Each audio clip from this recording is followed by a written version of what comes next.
welcome to Life with the Hortons. I'm Brittany. And I'm Payton. This is our first video. We're super nervous. I don't know if you can tell.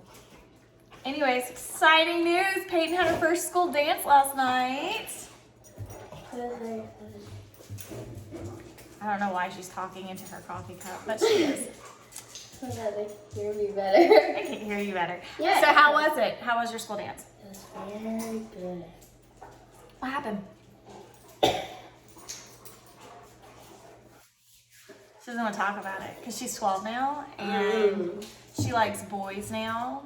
And she came home. I like A-boy. She likes A-boy. We won't say his name, but she was jumping all over the house last night. She had so much energy and she could not stop smiling. It was the cutest thing in the world. I never thought I would get to this point because in my mind I'm still like 18, but I'm not. We're not going to talk about that. But anyways, how was your diabetes last night? It was good. It was high in the beginning, but then it came down. It came down? How did you keep track of it? You want to tell My them? watch. Your watch? Yeah. You want to show them how your watch shows in the corner? Alright. So that's my sugar right there. And then there's some other stuff.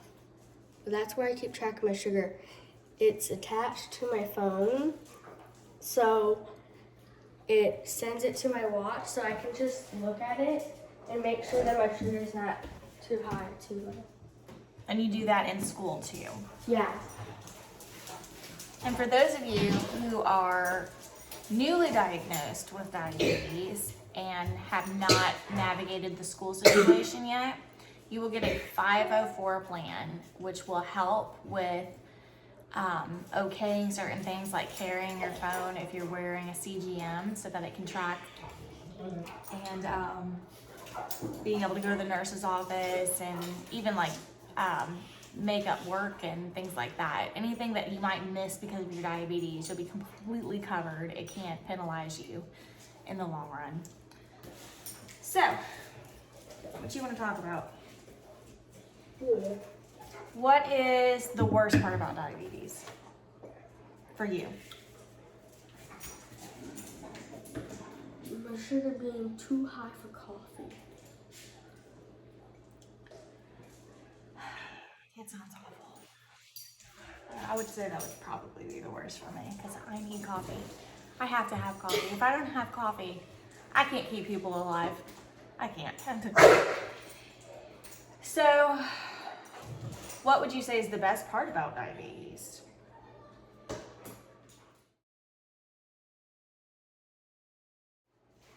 There's got to be a silver lining for you.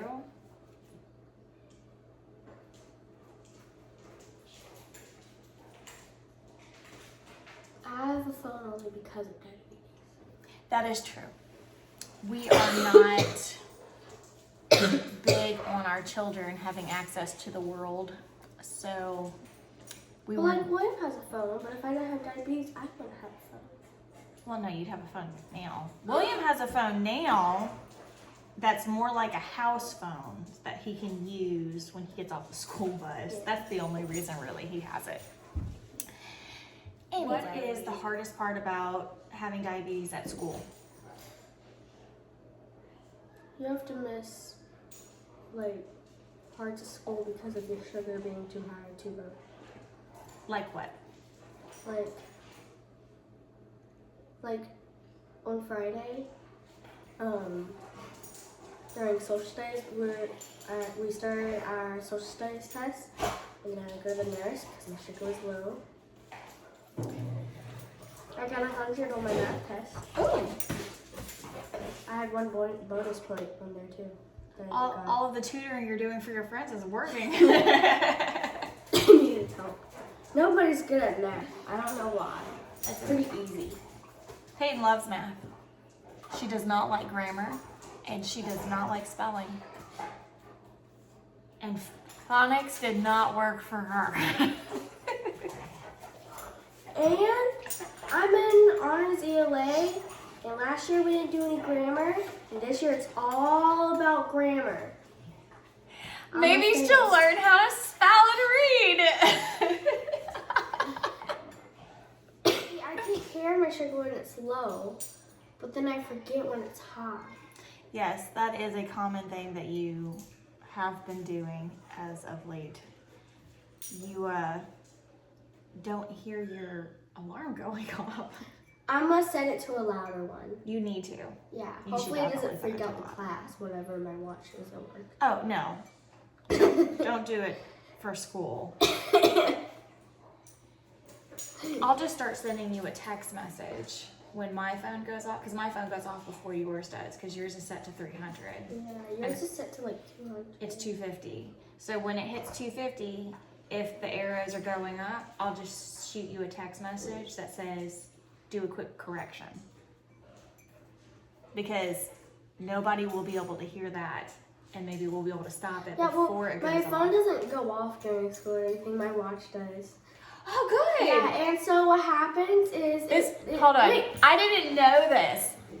Her phone is so loud that she has had teachers in the past that did not like that it was disrupting the class when her sugar would go off. I'm like, well, excuse me, my child is trying to live.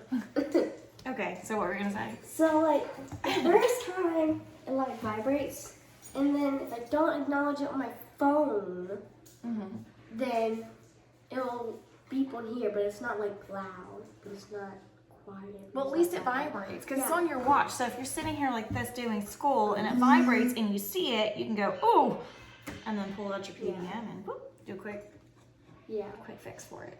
Yeah. But she is completely self-carry this year. Ooh, that's probably gonna make a lot of pop noise. Just smack the microphone. But she's completely self-carry now. And I have to admit, I'm really proud of the numbers that I'm seeing while she's at school, because when she was having to go back and forth to the nurses station when you were, in like 4th and 5th grade, she was all over the place. Oh, Mom, that reminds me. The only reason I was in the nurse's office for 5 minutes was because I felt kind of low, and I looked at my watch, it was like 75.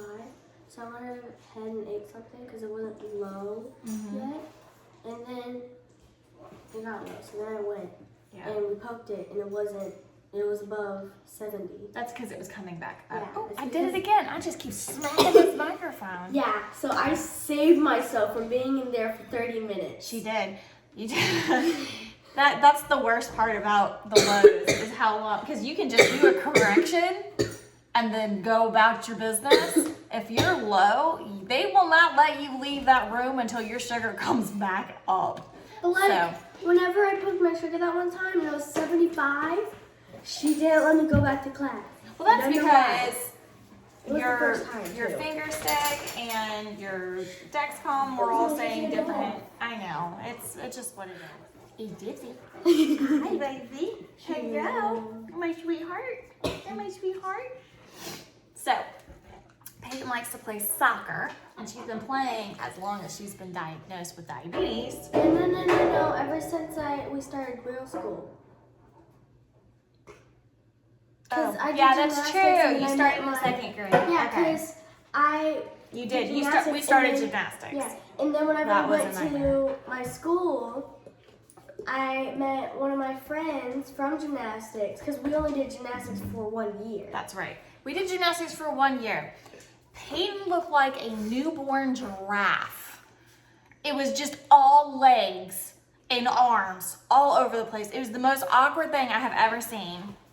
And then to top it all off, she wouldn't listen to anyone. She was just doing her own thing all over the place. And I couldn't watch it because it would make me so bad. I'm like, just listen to that person.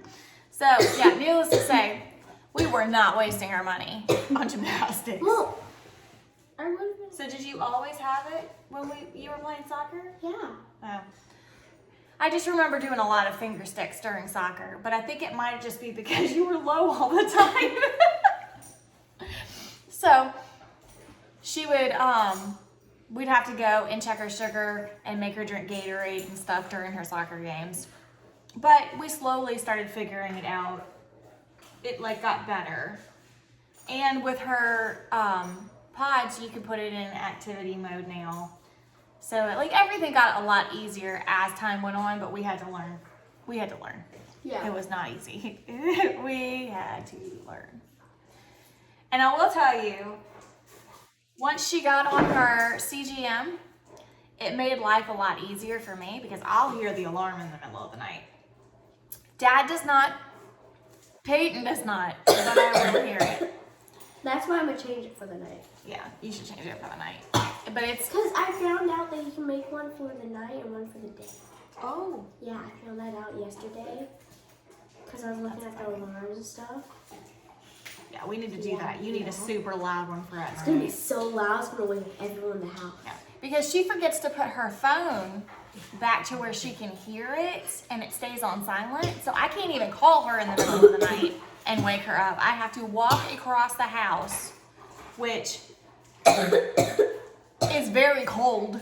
It's very cold in the middle of the night. And then the dogs are in because everyone in my family, for some reason, is like a space heater, and y'all sweat your faces off. I'm sweating right now. I know. My hands are sweaty. If the house is not like 65 degrees, everybody in this house is sweating, except for me. So I typically walk around like it's the middle of winter with a hoodie on and a blanket, but everybody else in the house just sweating their faces off.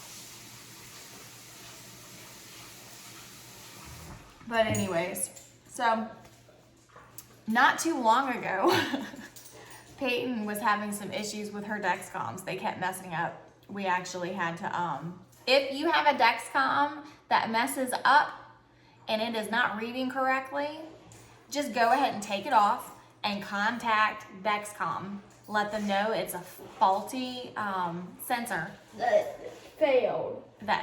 Yeah, because you don't have to wait until it fails. Just if it's not working and it's screwing up how it's reading to your pod and everything, just go ahead and take it off. Let them know. Let them know that it failed. Yeah. I will fail. Anyways, they'll send you another one. But she was having some issues with this one particular box because they come in 3. And every single one in this box kept having issues. And I wake up in the middle of the night and her sugar is like tanking and it just says low. So she's like 40 or lower. So I go in her room because I can't get a hold of her because her phone's on silent. And she had not been feeling well. And she was out cold. She looked like a corpse. What? She was laying there like this. And the dogs are all around her. Nobody's moving. And I'm like, Payton doesn't move. Like, Payton doesn't move. So I vigorously shake her. I'm like, Payton! And she just goes, it was the scariest thing that has ever happened to me. I thought she was dead. It was horrifying. I'm gonna even more terrified whenever I woke up because the way that you're exaggerating looks like it just came back from the dead. It doesn't. Is exactly what it looked like. It like jump started your heart in the middle of the night. Wake up! She checked her sugar and she was wasn't about low. to call 911. Yeah, and I was also about to spray that sugar stuff up her nose because I didn't know what was going on. But turns out the Dexcom just wasn't working properly, and she was fine. She was just sleeping very. I was very tired. I was very tired. Yeah. When I'm tired, I don't wake up. She has a queen size bed, and she is on the edge, like about to fall off, like on the edge of the bed. This is the bed. This is the bed. These are my lovely. Oh, this is the bed. This is my lovely pillow. This is Brittany. This is Gypsy. This is me. On the edge of the bed. And when I walk in, the dogs look at me like, "How dare you mess up our slumber?" The best part is that Rumi's sleeping right next to me, and Gypsy's sleeping on the foot of the bed. And then somehow they don't like it. And it goes all the way to the very corner. Gypsy comes right up against me. But like, whenever she lays down, she'll lay down like about a foot away from me. Then she lays down on her side, and I'm all the way on the edge of the bed somehow, and her feet are touching the wall. So Brittany is a boxer lab Lab. mix, and she's about 70 pounds. 7 years old too. And she's 7 years old. And then Gypsy is a Great Dane. American Great Dane. An American Great Dane, and she is 115 pounds. Payton, who's all of like 80 pounds and 5'1", hanging off the bed. 5'2". She's 5'2", guys. I like to correct stuff about me that's incorrect. Truth or dare? Are you weird? True. Are you a little bit psycho? True. Are you one of the most awkward people I know? True.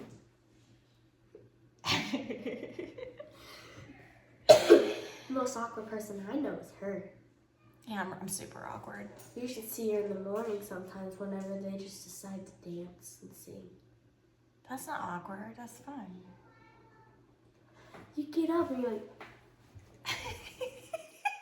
like weird.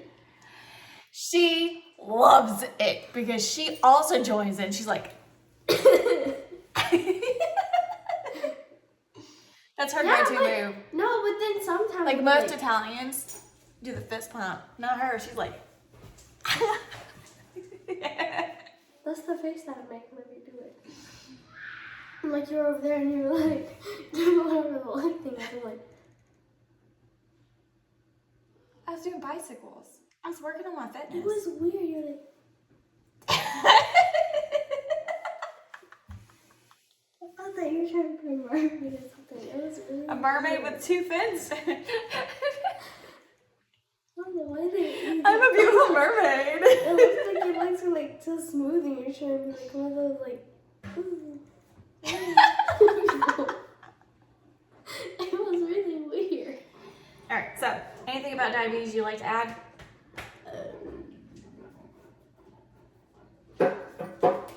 Don't get diabetes just because you eat too much. That's type 2, not 1. And it's diabetes, not diabetes. What is wrong with you? A weirdo. One of the things that helped Payton out the most when she was diagnosed with diabetes at 5 was finding any video that we could of kids that had type 1 diabetes. Whether it was a video of their daily life, their routines, getting shots, changing out their CGMs or their insulin pumps, like all of it helped her so much because she was so scared and definitely not open to change. I don't like change. We decided after talking, because it was something that we had thought about a lot, that it would be fun to start this blog and make videos and helpful stuff for other people who might be going through the same thing. So, anything you want to add? Yeah, when I went to school the first time, there's 2 of the diabetics. They were both older than me, but I've had it longer than them. And I helped them more than they helped me because they didn't help me at all. I helped them. I had to help teach them about stuff. Well, we have always been very open with Payton about her diabetes because this is her life. It's not going to go away. She's going to have it forever. So there was no point in sugarcoating stuff, and there was no point in keeping her out of the loop. So she has been a part of everything from day one. Whatever we were learning, she was learning. Whatever the doctor's office talked to us about, she was there listening, and we would reiterate it when we got home. We would make sure that she knew everything that she needed to know because this is her life. It's a big deal. Oh, also, most of the time, when a diabetic, or a type 1 diabetic at least, gets sick, their sugar levels will go up. Yeah, well, they do that, but they'll go up. And so you typically have to give yourself more insulin just in general, whether you're eating or not, to keep your sugars down. Payton is in that little tiny percentile where she tanks and she's in the gutters the whole time she's sick, and we're constantly like, you have to eat this. She's like, I don't want to eat anything. I'm like, eat it, your sugar's low. Well, like for example, one time I was throwing up, I don't want to drink anything. Told me that too. That is I true. needed insulin. She did not do well with the stomach bug and diabetes, and she was out of school for 3 days because once she stopped with the stomach bug stuff, her body was in complete shock from all the sugar she had to consume to keep her levels up. And so she could not get regular. She was all over the place. It was rough, but it eventually got better. And we learned a lot from that experience, and now we know how to help you better when you're sick. So I also helped some of my diabetic friends who were in the same grade as me get more comfortable with it. Because they were new to it. Like, they got it during the middle of the school year. So I helped them with that. that's They got pretty true. comfortable with She it. got them comfortable with the idea of wearing a CGM and wearing a pump. And they got the Dexcom stuff pretty soon. Yeah, that they were able helped to them. get it really quick, which was good. You had to wait a whole year before you got Well, I yours. don't know. But we've had I so don't many think one of them people got the pot. reach out to us, whether it was parents of kids that Payton was helping at school, or it was just people that knew us and had a family member that was diagnosed. Like, we've had so many people reach out to us about the gluten-free diet, because that's like a huge thing. Like, the amount of people that have either a gluten intolerance or celiac is alarmingly high. And so people will reach out to us and ask us, like, what are you using for this? And like, we can't make this taste good. And so we just decided, with all of the people reaching out to us, it was time to just go ahead and start making videos and doing a blog so that we could help people. Because I mean, we like helping people, and it's easier to just have bulk information out there to help. And I mean, we love Like- helping people. Like, one of my friends from school who got diagnosed with diabetes, like, recently they discovered that she has celiac disease. Right. So one of the things that they do when you have type 1 diabetes, since it's an autoimmune disease, they go ahead and they run screens for other autoimmune diseases. So when you're getting that blood work done every, 3 months or whatever. 6, I think. Well, no, it's like every 3 months you get your diabetes blood work done to get your A1C. And then like every 6 months, they'll run another type of panel. And that's how we found out she had celiac, because those levels came back. I think it was like, I can't remember what the range was, but I know you couldn't be over 20 for this particular blood test. And Payton was like 100. So they were like, this doesn't look good. Let's go ahead and get you scoped. So we got her scoped. And then they came out, they're like, everything looked beautiful in her intestines. Like, nothing was smoothed out. Like, everything was great. However, we'll have to wait till the biopsy comes back. And then the biopsy came back, indicating that it was celiac. I hope that it just goes away one day. Well, yes, we are believing God's going to heal her. We are truly believing that that's going to happen. Gluten-free diet isn't always tasty. But it's getting better. It's getting better. All the stuff that I'm making. Oh, yeah. Yeah, but like bread that I eat. Yeah, but I'm still working on that. I'm going to work on getting a better recipe for it. We've not had the best luck with bread. That's the only downside to the gluten-free diet, is the bread. But honestly, it's not that bad. She just doesn't like crust. And since the bread is like this big, it's predominantly crust. So that's the only downside. But the gluten-free tortillas you like, especially the spinach ones. So anyways, we're gonna try to make these videos on Saturdays when she's out of school, and it'll be coffee with Brittany and Payton to talk about our diabetes. Unless I'm like gonna sleep over or something. Yeah, if she's at a sleepover, obviously we can't make these videos, so we'll figure it out. But until next time, we'll see you later. Bye!